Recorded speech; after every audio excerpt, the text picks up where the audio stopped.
If you actually want to come in, I won't stop you. This is the best thing to see in the whole town. When you look inside the Beekman Bank now, what you see is what you would have seen back in the 1860s. He ran his bank here for over 50 years, and when he died, the doors were locked and everything was left in place. This is a national treasure. The boards you're standing on are 150 years old.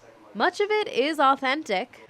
The books on the bottom two shelves are original to the bank. The other books those that are imposters and need to go away. And historian Ben Truey is always honest about the alterations. That includes pretty much the entire back room. Now this room's phony, but the map is cool. I don't think the map's original to the bank.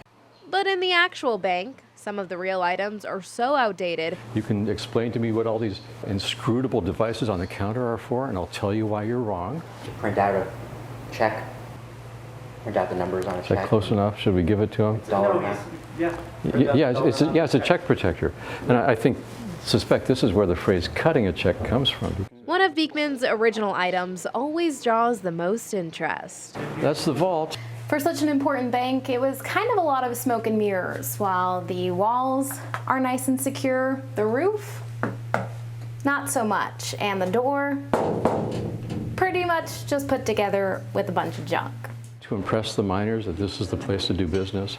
So Beekman's safe may not have been the safest place to store gold or cash, but that's not exactly how he operated. You sold your gold either that would give you an account on Beekman's bank that then you could draw on, or he would give you a Wells Fargo check. With a Wells Fargo check, you could cash anywhere in the world, so it was better than money. It's clear Beekman did spend a good amount of time in the safe, though. You can see the 50 years of candle soot and cigar smoke on the walls. There's some marshmallow in here. Yeah, Beekman apparently liked marshmallows. That's just one of many little-known facts you'll learn about Beekman. By the way, who was Beekman? Who was Beekman? He was just a guy. Yeah, just a guy with his name plastered all over Jacksonville. Truey is kind of a jokester, so we'll ask again. Who was Beekman? Cornelius.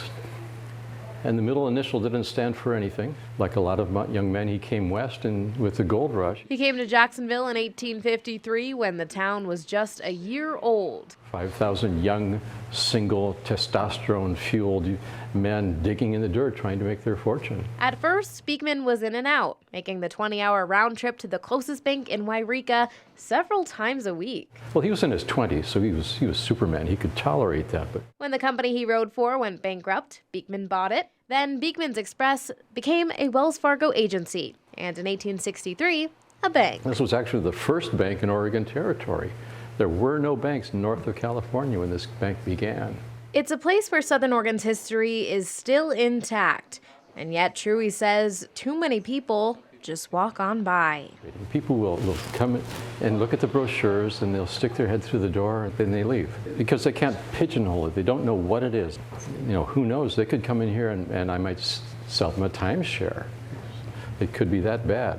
It's far from a timeshare, but if you visit the Beekman Bank, it will take you on a trip through time. By the way, there's a national treasure here that you really shouldn't miss.